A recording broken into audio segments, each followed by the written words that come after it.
it's episode, 3 now of Andor? Yes, right? episode 3. Reckoning. Yes, Reckoning. Oh, that's right. I didn't even make a note of the name of the episode. Come on. The one job you had besides setting up all the sound. Yes. Everything else. Buying the gear, hosting the podcast. inviting you, feeding video. you.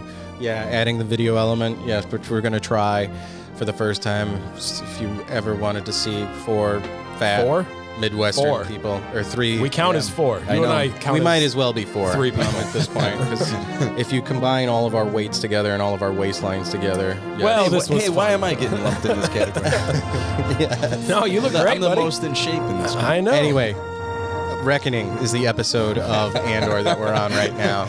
We're already off track. Yes, we're already off track. We've also got a few edits to the format that we're going to change here. I know we've kind of got our little syllabus, as AJ likes to refer to. If you hear us rustling the paper, it's me grabbing the 3 or 4 copies It's like of ASMR, the right? syllabus that are lying around, as he paper. says.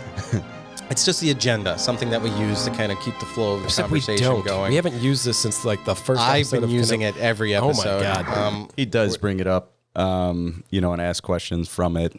I think every episode, but we don't realize that's where it's coming from. Yeah, exactly. We think it's just him. Yeah, because it sounds natural, doesn't it? Sure. But anyway, go ahead. Do you want to start now with your new format? Go ahead. Well, with it's your not new my format format, but yeah. All right. Well, no, just the same thing we do before of a synopsis, but just like a short synopsis. Where does our main character start and where does he end? And then kind of go through the order of events and talk to those main characters, what's going on with them, what we find out, what have you. But yeah, so kind of short version of it is we're starting off with Cass, of course, and it looks like he's tying up some loose ends with some of the other side characters, like what looks to be another Canarian dude, or maybe not, that he was buddies with, that is actually doing the mining. Him having spoken to his foster mom already, and B, and setting up that like communication with B, and then he's taken off to go meet up with the buyer, and he does meet up with the buyer. Shenanigans happen, things go explodey, people die, and ultimately it's the SWAT coming in there and doing their thing, and the bumbling fuck up that is, and Cass and the buyer end up together at the end, having fled the city. So that's kind of the super short, rough version of it. But so we kind of start off with Cass talking to, like I was saying a second ago here, to his, I think is he another Canarian? Is he? He looks it, doesn't he? Like, I don't mean to be like, I don't know, space racist, but they don't look the same.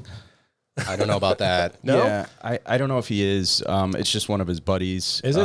Because it just seems super close, like in the first episode, with that like immediate understanding of, I'm going to cover for your murder, but he doesn't necessarily know it's a murder. Like it seems so natural. So I don't know. I'm assuming, maybe they just kind of work together or something like that, and that scrap, salvage kind of planet. That's kind of what I'm assuming, and they just had a good, relationship from that. I don't know if they allude to him being Canary or anything like that. But, okay. So they're talking. He's tying up loose ends. Saying goodbye to everybody. Yeah, kind of essentially saying goodbye to everybody. Just and getting out. Yeah, and going to go meet the buyer. So what did you guys think of that coming into with I said this when we were watching, but it seems like when Stellan Skarsgård is walking, he's so floaty and flowy, and he's just kind of like shoulders kind of going side to side a little bit. He's so floaty, but then his like abdomen is so stiff. He looks constipated yet floaty all at once. Well, I was not paying that much attention to his gait when he was walking. I love it. I did like the fact that he had a walking stick, which was basically it looks like it's the prop lightsaber that they use when they train, just to show like when they strike against one another. Yeah, that's what it looks like to me, and they've repurposed it into a walking stick for whatever reason. So now, but you guys keep calling it a walking stick, and I would disagree with that, because he never like is holding it and it just looks like it. He just has that like grandpa look, like it's his walking stick. But when he was holding it, he was like holding it out like this, and then at some like point, a blind man. Yeah, basically. I don't know if you remember, but like right in the beginning, he was kind of like holding it out like this. I did not like notice that. Using it to go, hiking or something like that. He presses a button at one point, and then it retracts. and puts it in his, jacket. Again, it's weird. He It's not never a uses it to help him walk. Yeah. I know we're calling it a walking Fair stick. enough, but it looks it at least it looks like a space walking stick. If that makes any sense. Well, we learn a little bit more about some of the characters. Again, we know that the buyer, I don't think they mention him by name at this point. Yeah, I just still have don't. notes as buyer. Like when I'm writing down all the cast, all I can say is buyer so far. Yeah, and then we get more shots of the flashback as well. Yep. Yeah, find out about how Marva, ended up with Cass. Finds Cass. Her and her partner, it looked like that were doing, scrapping out anything that they could get from that ship before the Empire or Republic shows up, what have you. And finding him just smashing up the ship, and she doesn't want to leave him alone. Her partner's like, just let him be here. Screw this kid. Also find it kind of interesting that she referred to it as a Republic ship. Why did she call it a Republic ship? That's why I went back and forth just a second ago saying Empires or Republic. I guess I didn't realize they were still being called the Republic at that point. Go ahead and give us the vocab word that you learned today. Oh, the retro futuristic style. Yes. We were talking about how cool, just like talking about the visuals again, because I feel like, you almost got to get that off at the top because it's always gorgeous. But like, just Mike was commenting on how everything looked when they were in that flashback specifically, going in and seeing like how all the monitors look and just like the whole setup. It looks so futuristic yet retro, and as you called, retro futuristic. It's just such a cool look, and how Mike, you were saying maintaining that look. Damn it! Sorry, right there, buddy? That was me dropping my mic on myself. Yeah, these new stands that you guys are getting used to. Interesting. Yeah, retrofuturistic is the word we both use to describe it, because it looks, old, but at the same time, it's got this, this is futuristic technology that they're describing. It looks like something you play Pong on, but yet. Yeah. Well, yeah. So, they're trying to, A New Hope. You guys remember watching A New Hope and, the shit that George Lucas had to make look futuristic. And it was, the way that looked. Speaking of your microphone. That's kind of what they're bringing back. I am. No, I am looking away. Yeah. My eyes looked away. Anyway, my mouth was right up against my mic. But yes, I like that. I think even you guys, AJ kind of touched on it a little bit, but like right, after that, flashback, they kind of have, the scene where it shows the planet and the scrapping, and they're like cutting, one of the wings. That was so cool. Yeah, so cool. What is that a reference to? Yeah, so I mean, like Jedi Fallen Order. Once again, yes, they that's right. they it was a similar planet that you start out on, and a similar thing kind of happens where they bring in this ship that has this laser saw, that just saws in half, an old Star Destroyer that had, that they dropped there or crashed there or whatever it was. So fucking cool. Yeah. And then like, another ship kind of holds up the wing that's being chopped off and stuff. So very, very cool, very cool reference to that. Contrast that to Kenobi. Yes, exactly. The two different 9 to 5s. I was gonna say you could describe that part if you want. Oh, just that contrasted to that. There's this, like you just said, this gorgeous, just like cool, gigantic salvage of these monumental in volume ships, and then you've got Kenobi out in the desert, just cutting up fish, sand shark fish, just the fishmonger, as you lovingly call him. Fish from the planet with no water. Yeah, right. Like it's so wild to keep comparing the two and the quality. So we again, and this is a comment that my sister had, because she's been listening to the. Some of the episodes. What's up, Francesco? Yeah. I hear you're saying some nice things. I'm being very sarcastic when I say that. Trashing us per usual. Right. She's talking smack about how much we like or do not like the show. We still love you. Or specifically the comments that you guys are making about the show. Not me so much.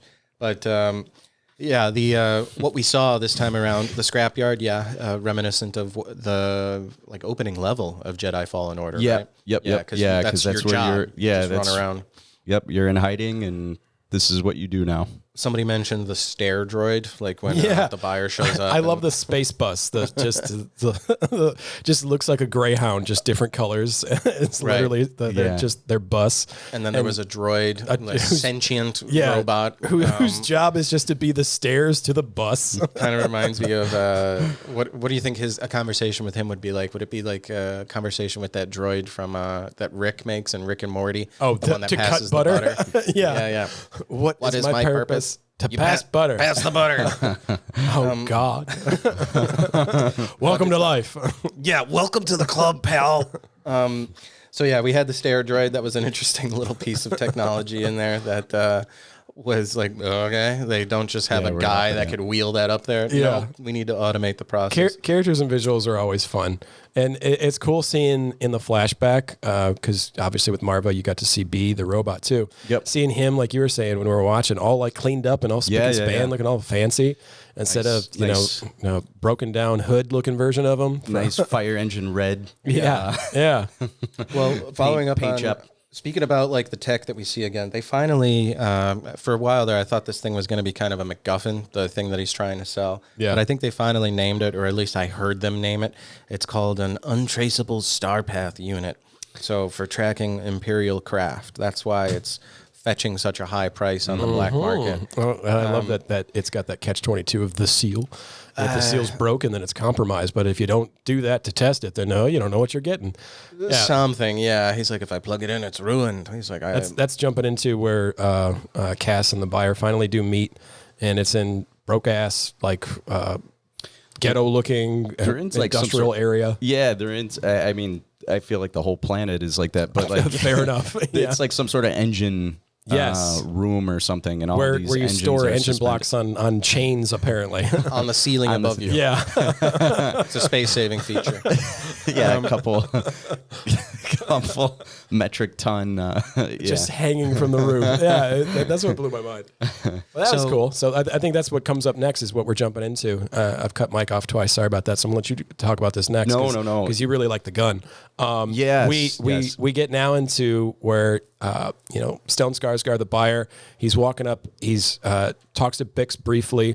She's like, "OMG, what up, yo?" That's direct dialogue right there. I quoted. It moves fast. It moves really quick. fast. I honestly don't remember. Yeah, as soon as he lands, they're like, she is already like waiting for him. She sees him, walks up next to him. They have a conversation, and then all of a sudden, boom, they're moving on to Cassian. The meeting. Cassian and him basically meeting. I think in between there, did they also show Karn and his team? Because I know you guys. Yes. Karn coming in, the SWAT team doing the full cell tossing of Marva's house. They show up like, hey, we're looking for Cass. They come in, they are harassing her, B, and just tossing the whole house. Well, I think even before then, the ships that they're on, their ship shows up out of light space. It's that like pyramid kind of thing, and then all of a sudden the drop ships come off of it. Right. You really like that. So it's an interesting shot, and kind of tells you a little bit about the amount of effort that they're putting in order to hunt down this dude. Because they have a mothership that shows up that has, these like Clone War era looking. They look like the dropships from Attack of the Clones and discount versions. Clone War saga. Yeah, they look like a slightly modified version of the Walmart version. Well, they also kind of look like Imperial craft because they have the wings that fold up, just like those Imperial shuttles do. I forget what those are called. I'm sorry, I'm drawing a blank on that. Wow, this is coming from the guy who knows the pistol, knew the name of the gun in the freaking. Now I'm not sure. In the factory. We'll get to that in just a minute. But the drop ships show up, or the mothership shows up, and then the little drop ships detach from it, and then they fly down. So, I think early on they say, oh yeah, he's on a different system or something like that. So he's a planet away, and they're coming to find this guy. Like again. Huge amount of effort just to hunt down one guy for whatever reason. But I guess he killed two guards, and we were saying Karn is he's showing self-righteous. Yeah. And I mean, as soon as they land, you see how welcoming the people there are to. Yeah, I said like a union rep at a board meeting. Yes, that's the comment you made when they showed up, and yeah, people are looking side-eyed at them immediately. They're like, "What the hell are these guys doing here? We haven't." Everybody's guilty conscience suddenly. Or is it, or is it disdain for the corpo police? I'm sure it has more to do with that, but guys who smirk and laugh at the idea of like they have a once a month forum that they can lodge complaints in. Yeah, but getting into what is it when the buyer finally meets Cassian? Yeah, and Cassian whips out his blaster. To my eye, it looks like it's a the discerned eye. Yeah. It looks like a briar pistol, which to an untrained eye. To the untrained eye, it just looks like a laser pistol. Yes, I'm sorry. What I meant to say was, to your untrained eyes, and that's not the sound effect of it. Yes, you just saw, some blaster McShooty sort of weapon. Literally what I said. That's a blaster McShooty. Yeah, 5,000. Pew pew. But to me, it looked like the infamous weapon of another Star Wars hero from the video games and from the comics and from the books, one Mr. Kyle Katarn. It looked like his weapon of choice, a briar pistol. I thought you were going to say Dash. Was it Dash Rendar? Dash Rendar? Yeah. Yeah, no. Dash Rendar uses a good old DL-44. DL-44. Yeah. That's just like Han Solo, his arch rival. Han gets a Carillion Corvette, a YT-1400. Dash Rendar gets a YT-2000 or a YT. Do you know what model ship it was that the buyer had? I mean, we're going to the ending now, but that ship was really, really cool. Yeah, it looked like a Carillion model if I had to guess. But again, it's a really weird one because they really like this design of having the fold-up wings. Yeah. Which I don't know why they have convertible style for a spaceship. Yeah, exactly. Spaceship convertible. It's like having a DeLorean with the scissor lift doors. Yeah. But anyway, briar pistol. So it's mechanical, which is kind of interesting because when we look at a lot of the Star Wars tech, was awesome. Yeah, that was really cool. Going with the whole retrofuturism thing, we expect them to be, they're laser guns. How much more futuristic can you get than that? But then this one had like a little mechanical switch on it to indicate that it's, cocked, loaded, whatever. Powered up, something. It was cool. Yeah. And one of the unique features of the briar pistol is like you could, just fire semi-automatically, but also if you hold down the left mouse button or the right mouse button, or for me, I use the Z key. Don't ask me why. You charge up a shot and it's a lot more powerful. How is that easy with your hand? The Z key. Why would you use the Z key? It's just what I use for secondary fire. Don't ask me tiny why. Tiny hands. Hold your hand. Hold your hand. This is a little too intimate for this podcast. This is a magic moment here. Anyway, you have such soft hands. Someone else at the office pointed that out. They're like, why are your hands so big? No, I know because he always trashes my hands for being so like dry and rough, and he's like, "Have you ever heard of lotion?" And I'm like, "Dude, you have maybe the softest hands I can think I've ever felt." There, thank you. This probably get the best hand job. This is a salesman's. This is a salesman's hands. Yes, not a working class. This is not somebody in hard labor. Never trust someone with soft hands. Take yours for example. Mine are quite so. But anyway, so you like the mechanical function of the that was cool. Yeah, that was a cool pistol. element. They actually use it a couple times throughout that episode. With a nice close-up shot of it too. Oh yeah. Yes. The back of Karn's head. But what happens with the what happens with the buyer, right? Somebody go through that. I've talked to way more than let's hear else. Yeah, I like that kind of exchange between the buyer and Cassian. Obviously Cassian, he's like, yes, 40,000 credits. Here's what and he's trying to get him to pay the maximum amount for this thing. Payment. But you could tell that he's the buyer, Stellan's character is kind of probing him, like how the fuck did you get this thing? Because he's trying to recruit him. He's trying to recruit him towards his. Already knows a lot about him. Yes, already knows so much about him. That I think he didn't expect. And you could just see Cassian is definitely like on edge. Because the buyer, Stellan's character, will bring up certain things, and then he whips out that briar pistol gun. So it was it was a cool exchange between the two of them, you know, and then it was cool to kind of see like Stellan, you know, you're learning more about Stellan's character and what his motives like really are and stuff like that. Learning more while not learning more. Yes, like you still don't know much about, he's still very mysterious, so but he knows a lot. And then, it kind of becomes that thing where, you know, they're talking a little too long, and then it gives, it gives the opportunity for Karn and his team to kind of find out where they're at. Track him through that stupid communicator that he left on B. Yep, track him because they, Cassian messed up and, you know, was radioing back to, B. Because he was going to tell him he was going to leave the money back to Marva. Well, he was going to tell B. Yeah, well, or am I remembering that wrong? Where he was going to leave money for Marva? Yep. And that's why he needed to leave communicator? Yeah.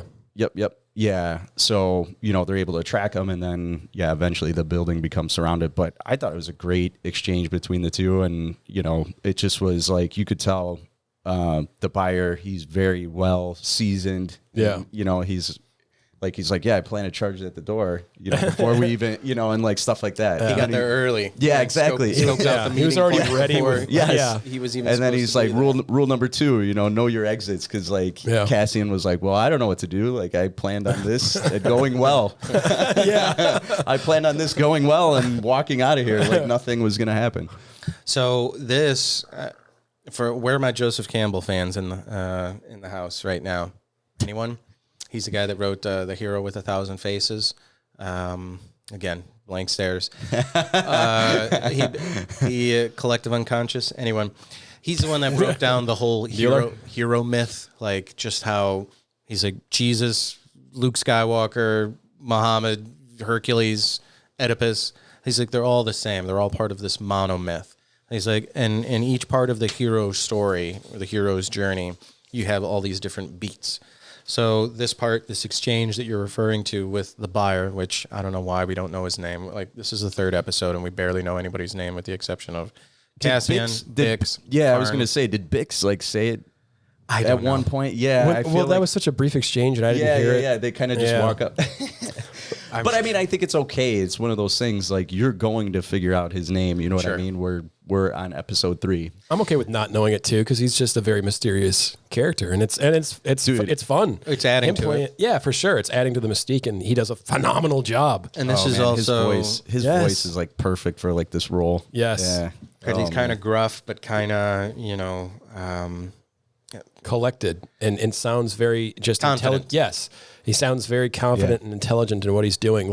So we didn't mention though that with the Marva's house getting raided by a SWAT team, is that all of a sudden a flash mob breaks out. It's up there, beating the metal hammers and giving their warning calling to Gondor, as I was saying, letting everybody know that these corpo guys are there, and everybody disappears off the streets, and Karn and the terrible cops that he's with, peace officers are making their way to try to find Cass, since that communicator kind of gave them away. Them hearing it while they're in Marva's house. But also, what I was saying, this exchange between Cass and the buyer is what's known as the call to adventure. So this is the same scene. The same thing happens to Luke in Episode 4, when he's talking to Obi-Wan, and Obi-Wan says to him, "You must come with me to Alderaan." That's perfect impression. You like my Alec Guinness right there? Perfect. And he's like, I can't go. He's like, I'm just showing him the lightsaber, and R2's freaking out. Actually, I don't know if he was at the time or not, but either way, it's called the Call to Adventure. So yes, moving on. Next scene, they're closing in. The dropships have dropped everybody off, and now they're making their way to do this arrest, and then that's when making their way downtown. That's when all the locals start getting pretty pissed off. They're like, "What the hell are you guys doing? Just raiding this house?" Yep. So they're a little call to arms, and we've got space SWAT just rushing over here to the factory, and that's where Buyer comes out with what you guys are talking about with the bombs on the doors already. He's like, I got this. Mm-hmm. Yeah, he blows it up. He's got it covered. Well, he starts a fight before they get back up, and that's where you see the cool ass pistol and a fight, and you're seeing Cass still trying to run for that cube because he knows it's worth a lot of money, and like shows you just like what kind of crazy situation he'll put himself in to get what he thinks is important. Like, didn't he get shot too when he was leaving? I thought he got shot. Yeah, I think there was took one in the shoulder. I thought something like that. Yeah, but it kept on moving. Yeah, it wasn't fatal. Well, it was Bix's boyfriend just took one to the chest. And yes, was like out. Oh yeah, we didn't talk about that. I was gonna say none of the blasters were fatal, but everything in that factory was fatal. Everybody was dying from engine blocks and chains. But Liam, we now remembered and learned his fucking name. The boyfriend does get confronted with Bix. Tells her like what he did. She goes running off to help Cass, and she gets. This is my only critique is she runs into Space SWAT and and they're like, look at her for the briefest of seconds, and she's like, well, I usually have to be this subtle, clever person, so what's the response I should have? Turn around and run. So she looks super gets captured. So they chase after her and they get her, and then of course Liam shows up and he's like, oh, why'd you hit her? She's bleeding. And they're like, pow. And this is oh, dead. And this is after she finds out about his betrayal too. Yes, because he's the one that we find out in the previous episode called it in. He's finally reached a breaking point. He was the anonymous tip. Yeah, he's so jealous of the relationship between Cass and between Bix that he's like, all right, time to eliminate this guy for whatever reason in his drunken, jealous rage. But he has his full loop, his full redemption loop. Does he though? Does he really feel bad about what he did, or does he just feel bad that he's not going to have her potentially for what he did? I don't think that he has a real closing, which is good. That's more humanizing than a perfect little tidy ending with him dying. And a sacrifice, little martyr. He's gone. But you're right. He takes a nice big one to the chest and dies, and Bix gets to watch that. And you could tell she's kind of it's not that you can tell that she's kind of busted up about it. She's obviously upset. Oh yeah, she's howling, crying, as she should be. I mean, this episode is dark and tense. It's very tense. Intense. Very. Yeah. Like the whole town is feeling under siege and coming at them. You feel tense, even for those characters you don't like.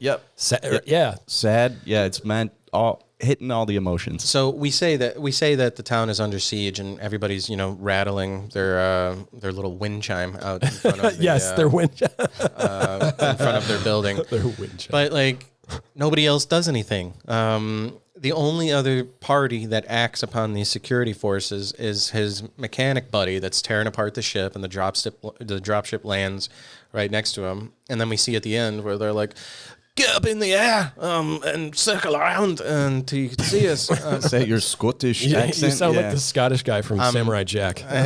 Yes. You sounded like you have a Scottish egg in your throat. Yes. It's called a Scotch egg. But anyway, so the only other person that does something during this whole little encounter, everybody clears the streets and shuts their windows and that seems doors. Like the purpose of it, though, is like, hey, to warn everybody, we've got the corpos out raiding homes. Lock your homes. Get inside and barricade yourself in. There's some stuff about to go down. Yeah. They all, that scene was tense. Yeah, because then they all go. The corpos, try to take battle positions. They like a town center like area. Yeah, it's wild. But it's a shootout, very Western. Yeah. Mm-hmm. Yeah. And then who else? But his buddy's the guy that ties the dropship, or at least one of the dropships. And how did they know it was going to be that guy that ran to that dropship? Weren't there 4 of them that landed, or they probably tied all 3 of them? I mean, I would imagine, in their world, they probably tied all of them up. You know what I mean? Yeah. It just so happened he ran to that one. They do show him being, out there after everybody else to begin with. So I think we can forgive that little bit. Yeah, that guy should have screamed. Like, I was expecting him to scream like... you need to hear death scream from that guy? Yeah, like he's flying into the side of a wall. He should have screamed like the guy in the A-Wing fighter that like took down the Super Star Destroyer. He's just like, ah! You're not happy until you get your stock 1950s scream soundbite. Yeah, like he should have screamed. flying to your death. Need the will. You better make sure to scream when you're dying. I know. Yeah, I know which scream you're talking about. Hold on, I'll pull it up. Intensify forward, whatever the guy says. And then he's like, too late. Yeah, he's like, too late. And then the whole fucking thing just... I love that your disappointment is that he didn't scream, Yes, though. I was expecting that.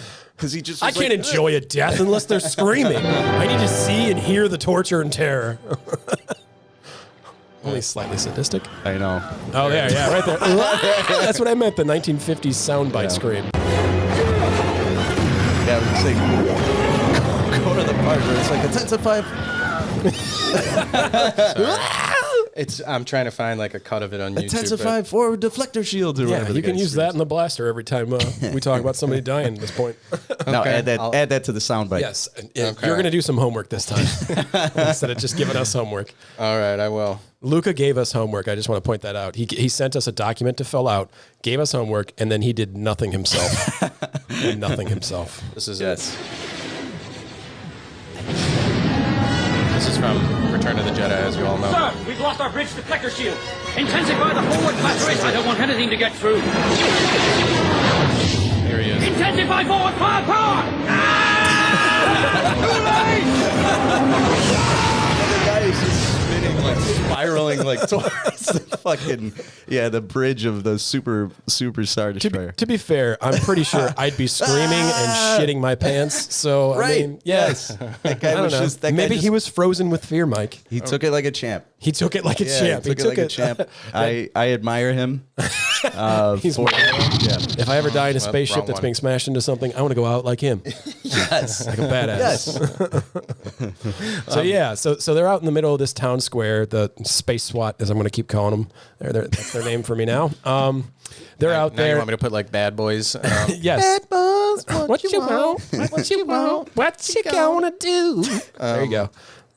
Cut that.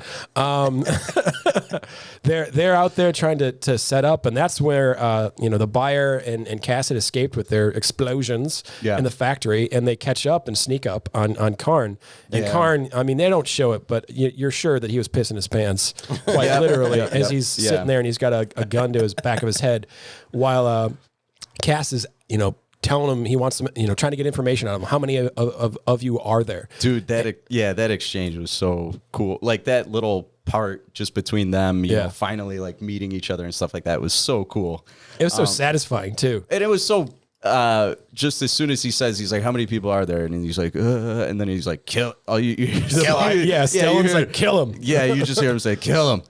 Like immediately. And that was so fucking cool. You're right, because like it's so playing to that buyer's character that they built up already, right? Because he's playing a game. He would be fine with him killing him, I'm sure, but he's also saying it for the sake of trying to scare Karn into saying something. Like, it's also an act. There's some theater to his presentation of it, and that's such a genuine but cool kind of way to show the character. Show what kind of person he is through his actions and learning about the buyer like that. Yeah, I loved that scene. Yeah, that was I did awesome too. Yeah, it was the first time they met up. I agree. A good piece of character development, because now we've already described Cassian as kind of a ruthless, will do anything kind of, the ends justify the means kind of character.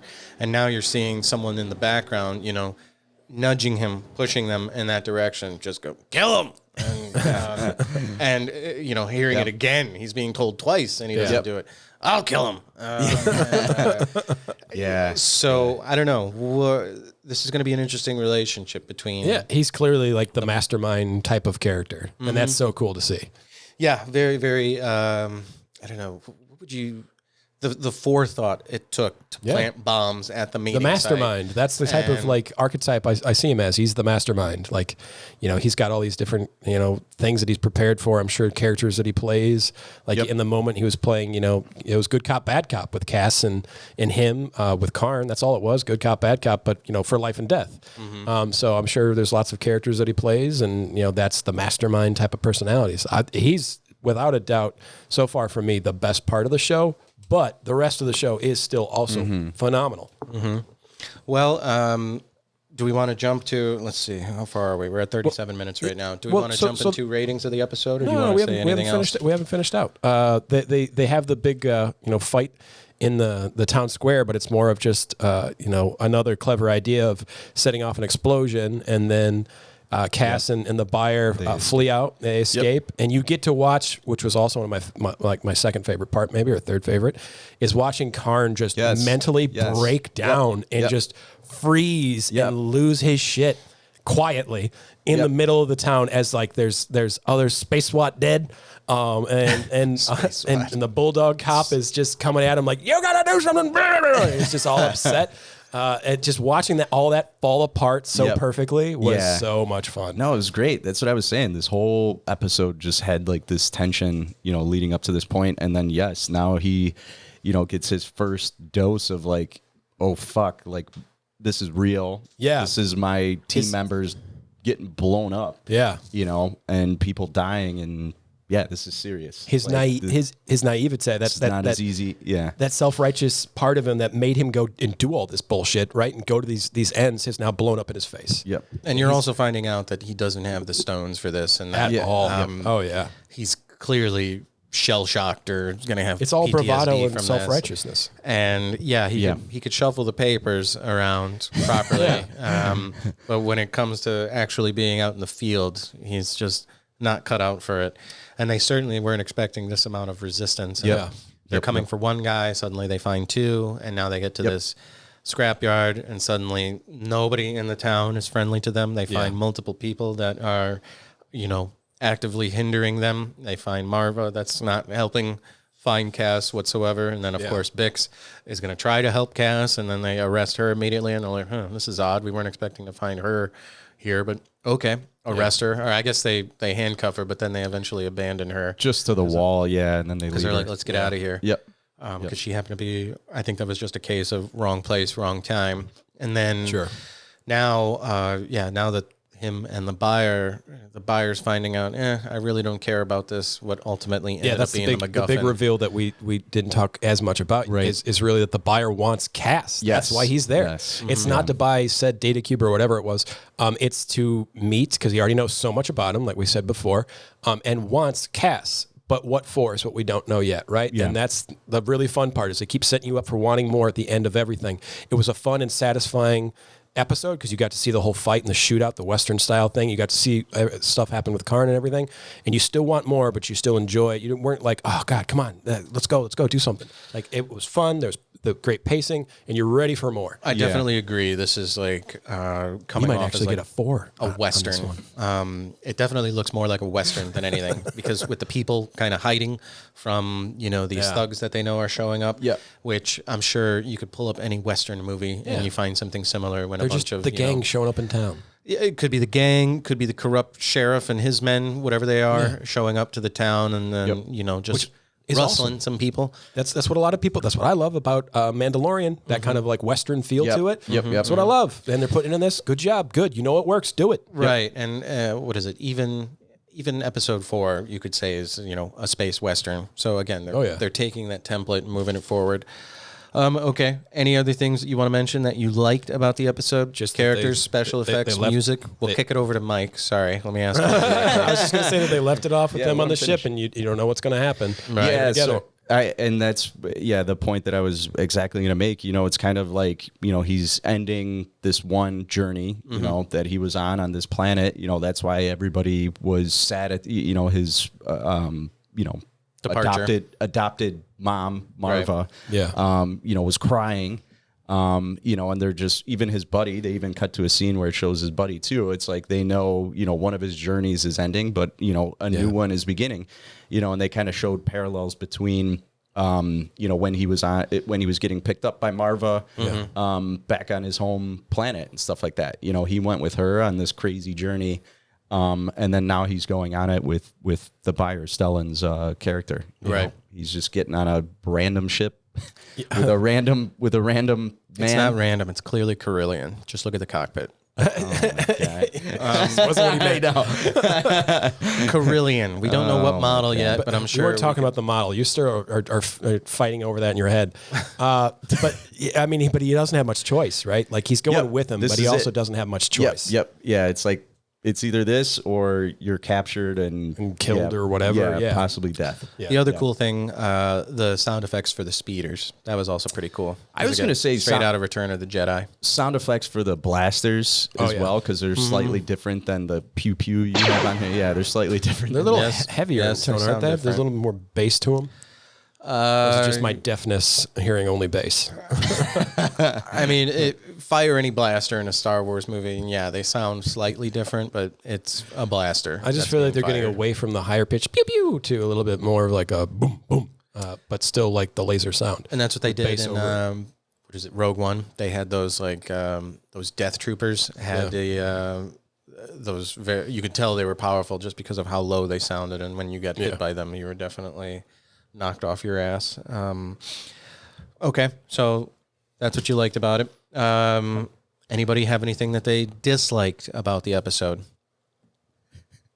You're looking at me again. Crickets. You might as well start us off. I don't want to say that there's anything I disliked or anything that I'm even neutral about. This is by far the best episode that we've come across. The first two were kind of slow. Agreed. This one, shit is actually going down, which is intense. Always a plus.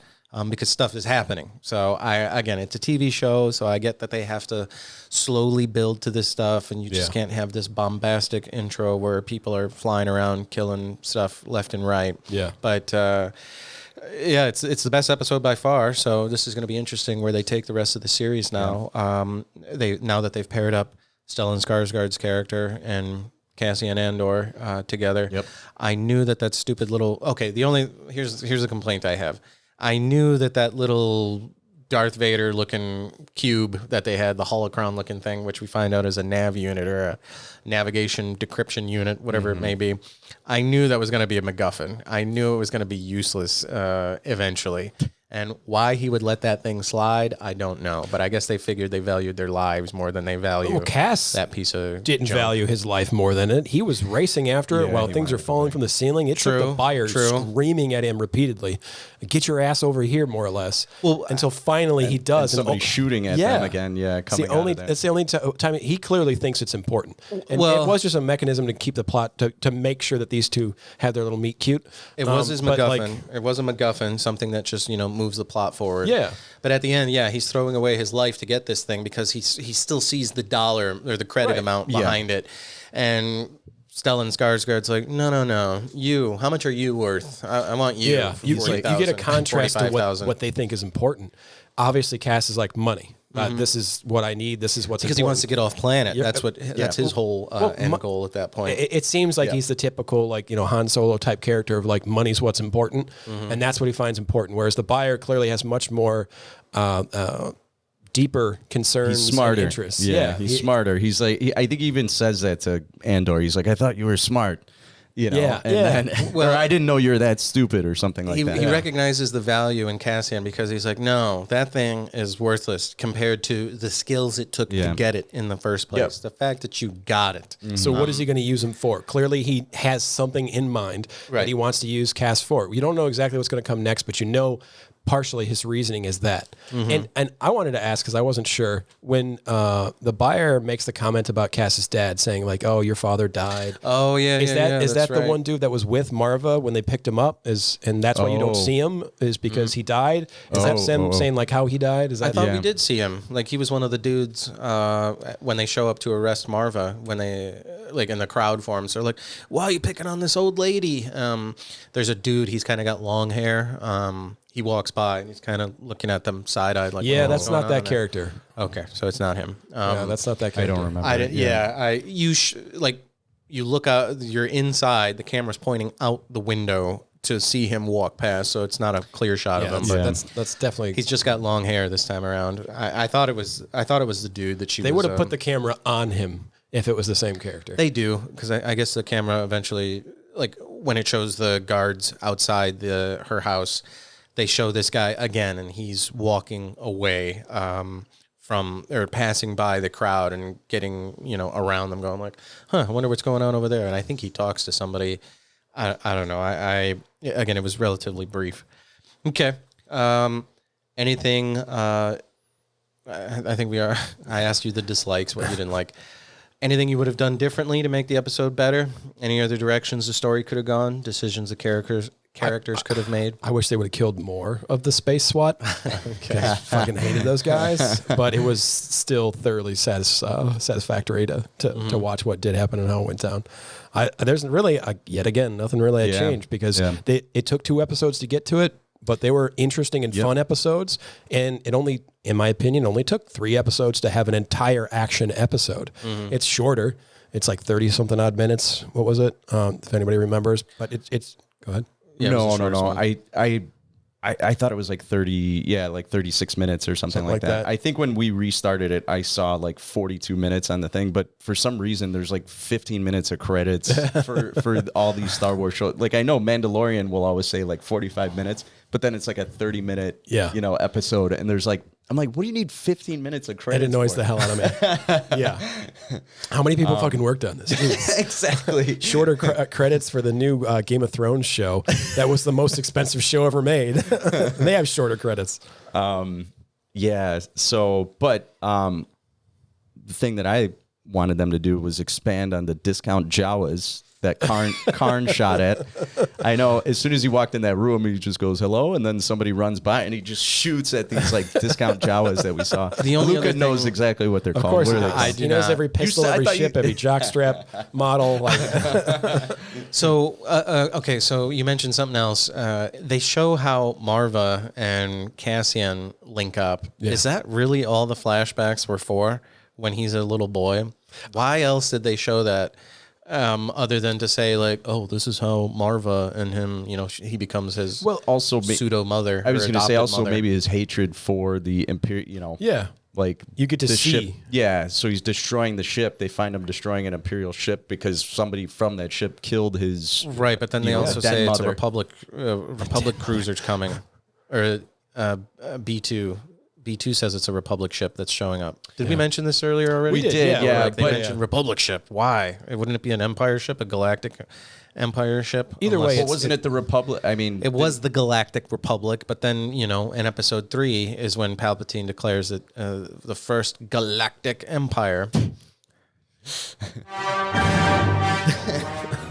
There it is. Everything is proceeding as I have foreseen. You have the most random, Anyway, most random ones. So I don't know. I guess that's they're referring to the same thing. You know what I mean? When I think of Republic, I think of the Empire. Well, because we're probably not going to see Marva again. And no, I think we will. She's a huge actress. She's very well known. I don't feel like this Professor McGonagall. I don't feel like this is going to be the end of her. I don't know. Maybe it will, but I don't think it will. And maybe it was just setting up all of that. Set up like Mike said, establishing why he hates them so much and why he's on that level, which seems to be the same level maybe as the buyer is. So maybe finding out what's his tragic story. Well, and that you're finding out how he gets with her, why she cares so much about him. You get some sincerity to the emotions and the situation for the characters, why she's fighting so hard for him, why he hates them so much. So it establishes that. I don't like the pacing of it. I don't mind the flashbacks, but they're so fucking slow. I'm not a fan of that. That's like my only complaint that I've had in the series so far. So the flashbacks were slow. But now it's like, okay, they serve their purpose. I get what they were trying to do. That's the only gripe I have. Then fuck it. Would you be upset if like they just did a whole one of the episodes coming up is just like a flashback? A flashback? Like I'd hate it. That would be my least favorite episode by far, I'm sure. I think they're done now. You know what I mean? I think they've established like his background. So. They established, where Marva kind of came from and stuff like that. So it seems like they're kind of done with that part of the show. They've introduced him. They've shown his background and everything like that. They're done with the hopping back and forth. But yes, I'm sure there could be something pop up. Out of how many lightsabers out of 5 are you going to give this episode? Am I going first? You're going first. I'm looking at you. I'm going to give this one 5. I think this one had just a good mix of everything, and just like the feel. did a lot for my feelings, right? You know, it was kind of all Many over. feels. Yeah. And there were a lot of cool, subtle things that I saw in there too. Like I brought up the pistol. Yeah. You know, even the interaction with Bix and her boyfriend, you know, that kind of interaction was kind of cool to see. I know, even though they where she's calling him out for his betrayal. Yep. Yeah. Yep. Marva's, you know, how this town reacted, you know, with the banging. I thought that was kind of cool to alert, you know, each other, you know, that the Empire was near. The security force, the corpos are near. Yeah, the corpos. Yeah, just kind of everything, and it's setting you up for now the new next chapter. Did we hear 5 lightsabers go? We did. Gesundheit. Bless you. Thank you. I could. What channel are you? I don't know. It's too late now to mute your mic. A little bit. Kind of did. Anyway, far enough away? I'll go next. It's fine. I'll go next, and what you may hear. 2 out of 5. 2 out of 5. You. No, this is by far the best episode. So 5 lightsabers out of 5. Oh my gosh! Wow. Look at I that. know people are going to be talking about that more than they are anything else. So obviously better just because the amount of action that's going on, and then Stellan Skarsgård. In the last episode, was that 5? I don't know. I lost count. That was 5. In the last episode, when they show him from behind, even that was a cool shot because the guy's voice, he's such a brilliant actor, and you know, can take command of any scene that he's in. Absolutely. We've seen him in the Marvel movies as I forget the character's name in the Marvel movies, which are now the Disney movies. From the Thor. Yeah, his character, scientist. I can't think of his name. I'm so sorry. I'll have to.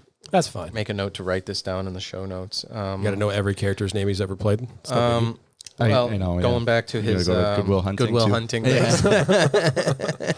Yes. It's the professor. I don't know who he is, but I'm writing it down because I'm going to make a point to put that in the show notes once we publish. But anyway, so him, again, great actor and good interaction between him and Cassian. So we'll see. Yep. And this is the call to adventure, the typical story beat that you see, and according to Joseph Smith, you know, the master and the apprentice that they've set up, because clearly, you know, new master. Yeah. Where's my sound effect for that? Here we go. Yes, master.